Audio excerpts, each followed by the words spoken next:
Assalomu alaykum aziz kuzatuvchilar. Yine Hazaras Muhammana kuxni mebelimizni ikkala o'rnatdik. Kuxni mebelimiz alyumin svetda bo'ldi.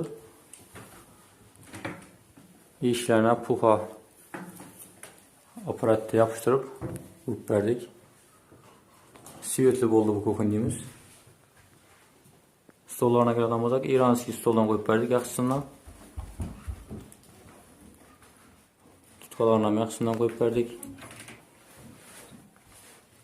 Qullab mexanizmlar ham vakuumli yaxshisidan qo'yib berdik. Tortmasına keladigan bo'lsak, tortmasi hozir oxirgi funksiyadagi tandem mexanizmidan qo'yib berdik.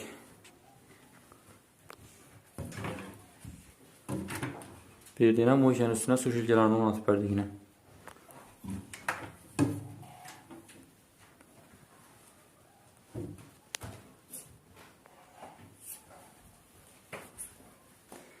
Şekil tartmanın sıfatını göster abi.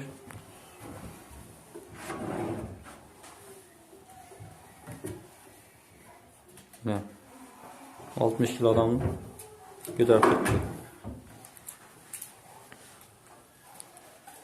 Zakaz para arasında her zaman boylab dastakamiz bepul.